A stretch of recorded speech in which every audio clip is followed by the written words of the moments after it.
Hello everyone, welcome to the Mastura classes. This is Saima Arif here, and today we are going to start our third chapter, that is what is government. As we had already read two chapters, okay? So today we are going to start our new chapter, that is what is government. Okay, you must have heard the word government mentioned several times. In this chapter, you will learn about what a government is and the important role it plays in our lives.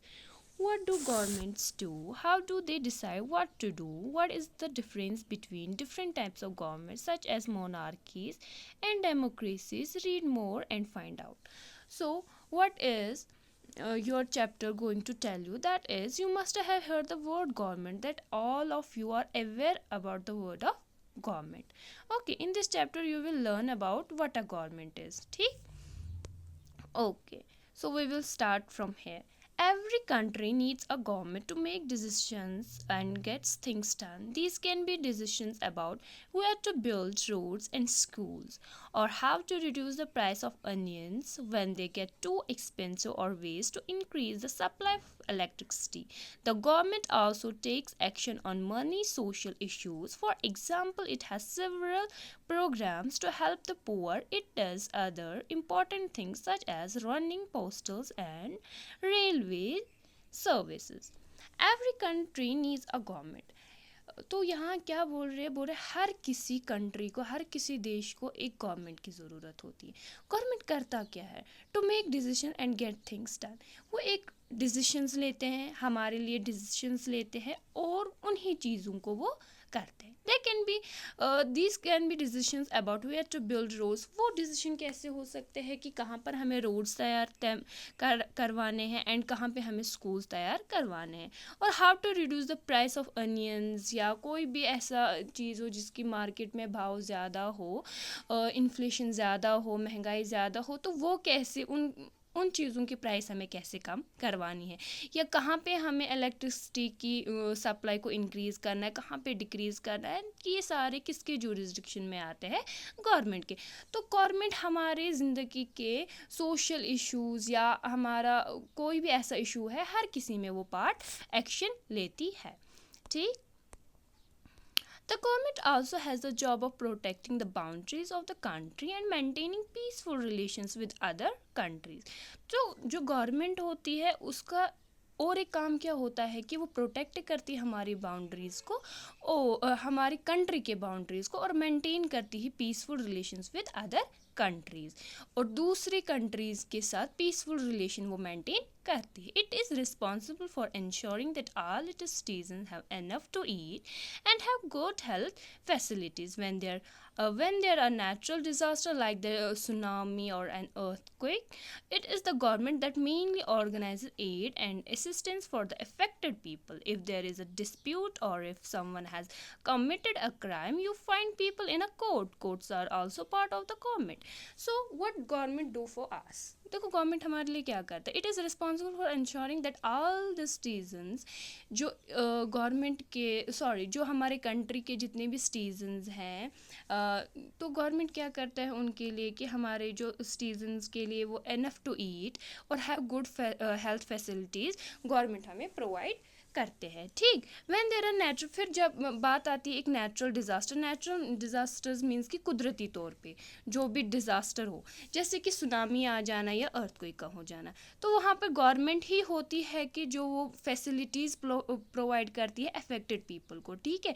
और अगर हमारा किसी के साथ dispute हो जाता है, या लोगों में आपस में डिस्प्यूट हो जाता है, तो या कोई हमारे से क्राइम कमिटेड हो जाता है, कुछ भी हो जाता है, तो देयर इज़ कोर्ट आल्सो. ठीक. तो कोर्ट क्या करता है हमारे लिए? वो वहाँ पे डिसीशंस लेते हैं कि किसने क्राइम कमिटेड किया है, किसको कौन सी सज़ा दी जाएगी एंड व्हाट एवर. ठीक है. व्हाट्सएवर. तो court is also a part of the government. Perhaps you are wondering how governments manage to do all this and why it is necessary for them to do so. When human beings live and work together, there needs to be some amount of organization so that decision can be made. तो अब आप ये सोच रहे होंगे कि government का क्या काम है, गवर्नमेंट कैसे ये मैनेज करती है और क्यों ज़रूरी है. तो जहाँ देखो, when human beings live and work together, जब एक इंसान क्या करता है, लिव और काम, जिंदा और काम एक साथ करते हैं, there needs to be some amount of organisation. तो वहाँ पर हमें कुछ अमाउंट की ऑर्गेनाइजेशन चाहिए होती है, so that decision can be made very easily. ठीक. Some rules have to be made that apply to everyone. For example, there is a need to control resources and protect the territory of a country so people can feel secure. Governments do this on behalf of their people by exercising leadership, taking decision and implementing these among all the people living in their territory. कुछ ऐसे rules वो बनाते हैं कि जो कि हमारे country के जितने भी सिटीजन हैं सबको फॉलो अप करने पड़ते हैं. For example, there is a need to control resources. जैसे कि फॉर एग्जांपल इन्होंने दिया है कि हमें कंट्रोल करना है रिसोर्सेज को and protect the territory of a country. और हमें अपनी कंट्री की टेरिटरी को क्या करना है, प्रोटेक्ट करना है. So people can feel secure. जो इस हमारे कंट्री की जो इस टेरिटरी के पीपल है वो क्या फील करे, सिक्योर, सेफ फील करे. Government do this on behalf of their people by exercising leadership. तो ये सारा किसका काम है, ये सारा गवर्नमेंट करती है हमारे लिए. ठीक. सो यहाँ पर अब दूसरा है लेवल्स ऑफ गवर्नमेंट. अब हम देखेंगे कि हमारे गवर्नमेंट्स के कितने लेवल हैं. Now that you know that the government is responsible for so many different things. Can you think of how it manages to do all these? The government works at different levels, at the local level and the level of the state and at the national level. The local level means in your village, town or locality. The state level would mean that which covers an entire state like Haryana or Assam. And the national level relates to the entire country. Later in this book you will read about how local level government functions, and when you go into the next few classes you will learn about how governments function at the state and central levels. तो यहाँ पर आप बोल रहे हैं कि level of government, isn't it? हाँ, levels of government. बहुत सारे यहाँ पर 3 लेवल्स हैं हमारे गवर्नमेंट के.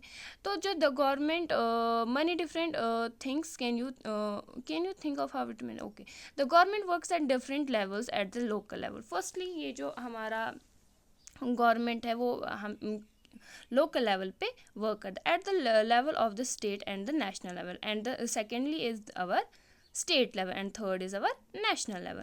तो लोकल लेवल का मतलब हो गया कि जो आपके विलेज में हो, टाउन में हो या आपकी लोकेलिटी में, लाइक पंच, सरपंच. ठीक. और जो स्टेट लेवल है उसका मतलब है कि वो क्या करता है, आपकी पूरी एंटायर स्टेट को कवर करता है. जैसे कि हरियाणा है या हम आसाम के. There are many more examples behind Haryana और आसाम. ओके. और जो and the national level relates to the entire country. और जो नेशनल लेवल है वो क्या करता है, रिलेट करता है एंटायर कंट्री. ओके, जो कि आप ये अपने मैप में देख सकते हैं.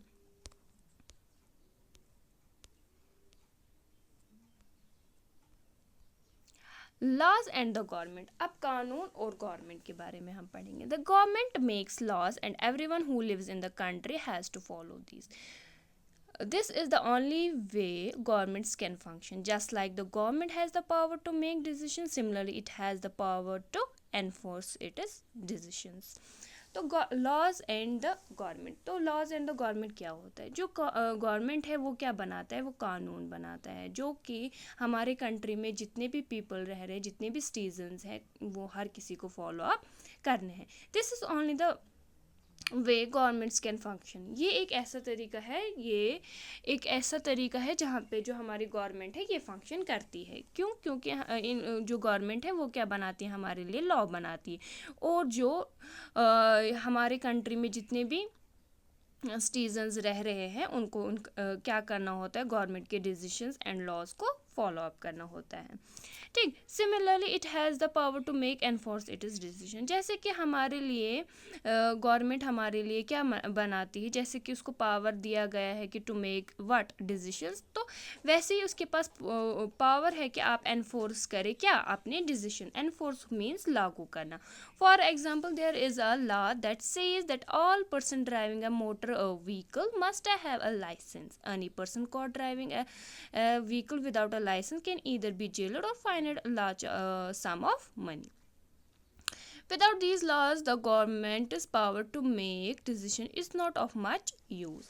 देखिए क्या होता है, अगर जो गवर्नमेंट ने एक रूल निकाला है कि कोई भी जो पर्सन है अगर वो पकड़ा गया driving a vehicle without a licence, ठीक, तो उसको क्या हो सकता है, उसको जेल भी हो सकता है या फिर उसको लार्ज अमाउंट ऑफ मनी पे करना है, उस पे फाइन हो जाता है, ठीक। In addition to any actions that governments can take, there are also steps that people can take if they feel that a particular law is not being followed.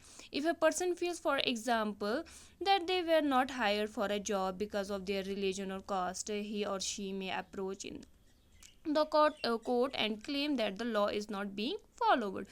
The court can then give orders about what should be done. देखिए अब in addition क्या होता है कि यहाँ पे अभी मैंने आपसे कहा कि गवर्नमेंट के पास बहुत पावर है कि वो हमारे लिए डिसीजन मेक करते हैं और उन्हीं डिसीजन को वो एनफोर्स करते हैं। व्हाट इफ़ कि अगर उन लोगों ने मीन्स कि हमारे किसी राइट्स की एक्सप्लॉयटेशन की या हमें वो सिक्योर फील नहीं कर पा रहे हैं, तो या हमारे किसी मीन्स कि या हमें कोई जॉब नहीं दे पा रहे हैं या कुछ नहीं, हमारे बिकॉज ऑफ देयर रिलीजन और कास्ट के बेसिस पे ये हम अप्रोच नहीं कर पा रहे, तो होता क्या है, तो हमारे पास दूसरा एक वे भी है कि हम कहाँ जा सकते हैं, हम कोर्ट को अप्रोच कर सकते हैं और हम ये क्लेम कर सकते हैं कि जो लॉज है वो सिंपली फॉलो अप नहीं हो रहे हैं।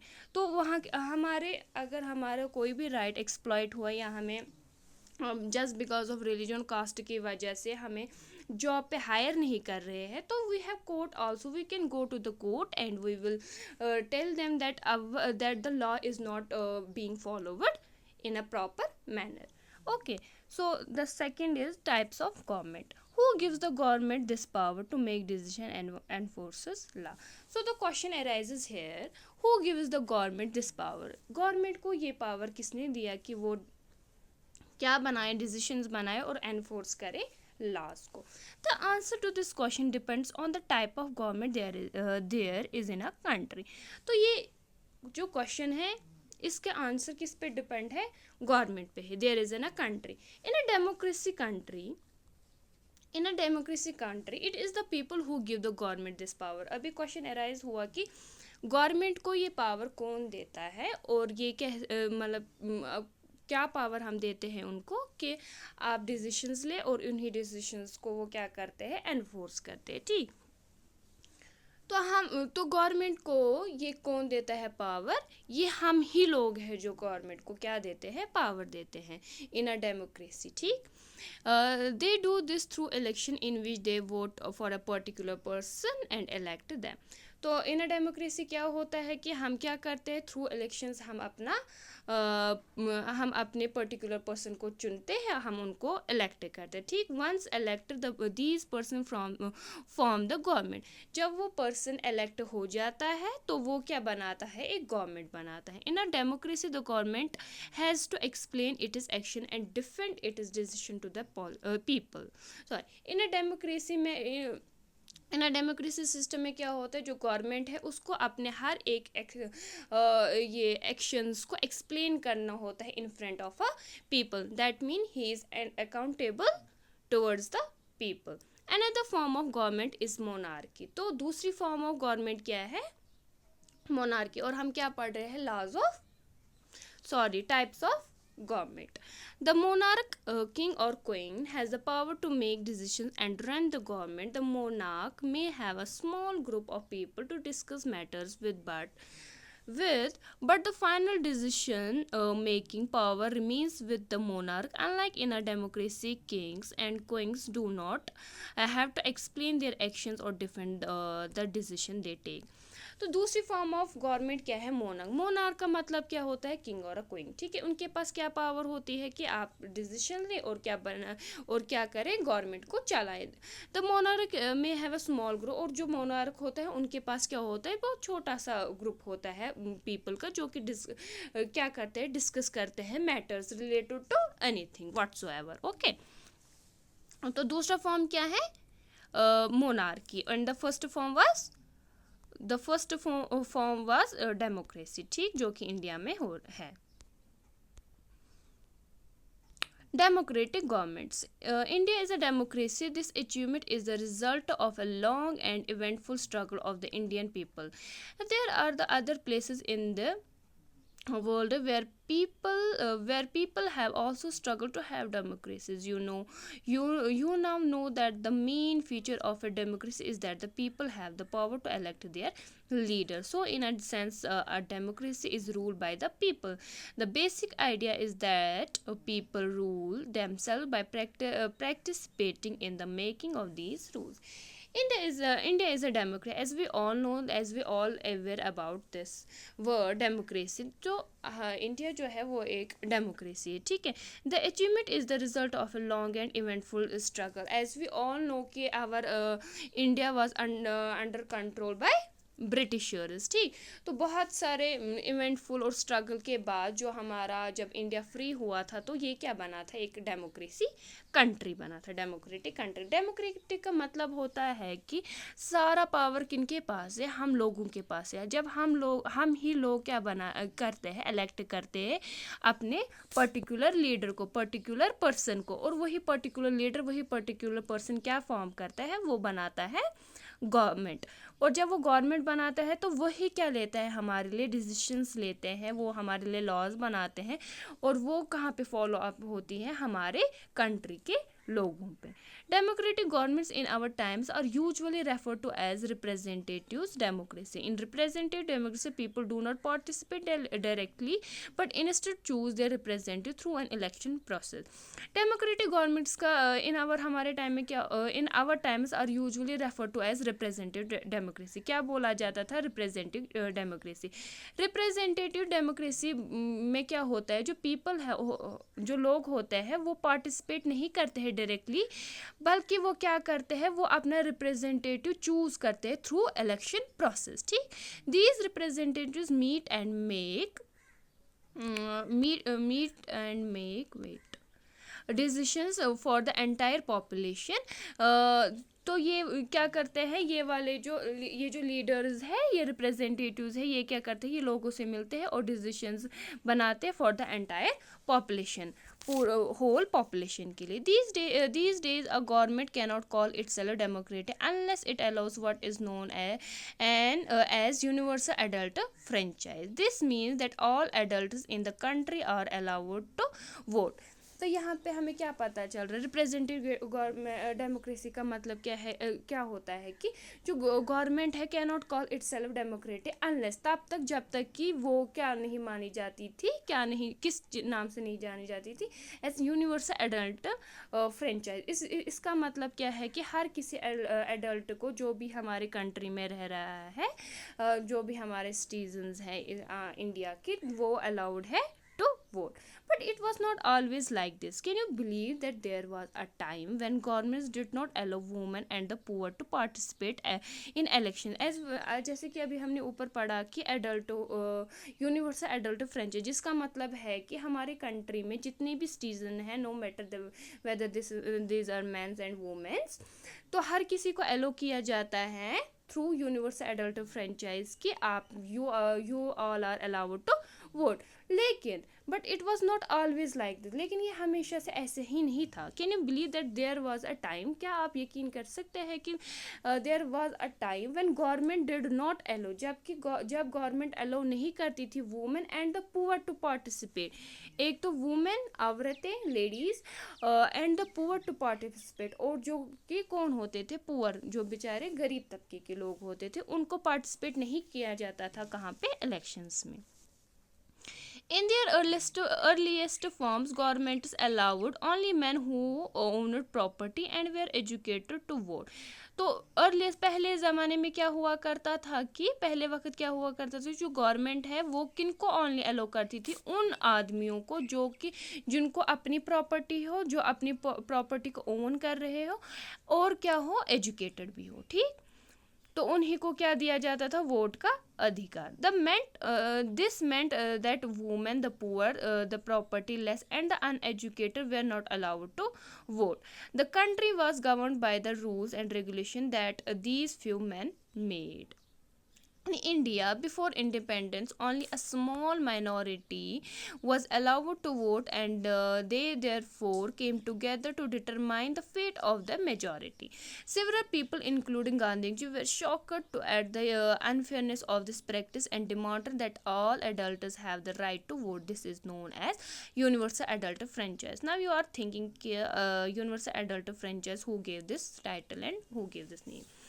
तो इन इंडिया में क्या होता है, इंडिपेंडेंस से पहले only a small minority was allowed to vote, मतलब स्मॉल माइनॉरिटी को ही क्या था, अलाउड टू वोट। वो कौन सी माइनॉरिटीज़ थी कि जो कि वो वाले आदमी जो कि जिनके जो अपनी प्रॉपर्टी को ओन कर रहे हो और एजुकेटेड भी हो, ठीक है।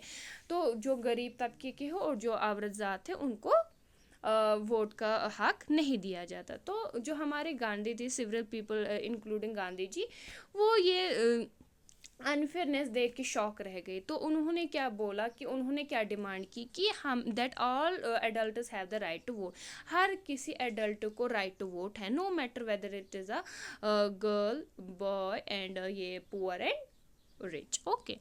Writing in the journal Young India in 1931, Gandhiji said, I cannot possibly bear the idea that a man who has got wealth should have the vote. तो writing in the journal Young India में 1931 में गांधी जी ने क्या कहा, I cannot possibly bear the idea, मैं ये बर्दाश्त नहीं कर सकता हूँ ये आइडिया कि आप उन आदमियों को सिर्फ वोट दिलवाना चाहते हैं जो कि कौन है, सिर्फ जिनके पास वेल्थ है, और उनको नहीं जो कि कौन पुअर है। ऐसा मैं बर्दाश्त नहीं कर सकता। But that a man who has got character but no wealth और literacy should have no vote, और उनको आप नहीं दिलवाना चाहते हैं आप उनसे वोट जिनके पास ये who has got character but no wealth, उनके पास कैरेक्टर तो है बट क्या वेल्थ ना होने की वजह से, लिटरेसी ना होने की वजह से आप उनसे वोट नहीं दिलवाना चाहते। So I can not possibly bear the idea. Okay, तो ये कौन कहता है, ये गांधी जी कहते हैं यंग इंडिया में, ठीक। ये एक जर्नल था।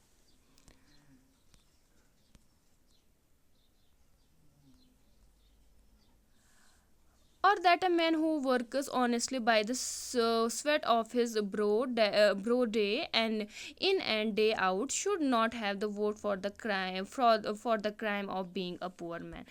ठीक है। तो ये यहाँ पे गांधी जी क्या कहते थे अपने जर्नल में कि आप उन गरीबों से क्यों नहीं वोट दिलवाना चाहते हैं जो कि इतनी कड़ी धूप में मेहनत करते हैं, या क्राइम है उनका ये बीइंग अ पुअर मैन, क्योंकि basically it's not a crime ना। तो यहाँ पे क्या गांधी जी कहते हैं कि तो उन्होंने क्या फिर बोला कि that all adults have the right to vote, हर किसी एडल्ट्स के पास क्या है, right to vote. This is known as adult franchise, जैसे कि मैंने आपको बोला इसको क्या कहते हैं, adulthood franchise. So basically our chapter is complete here, third chapter. Thank you for watching.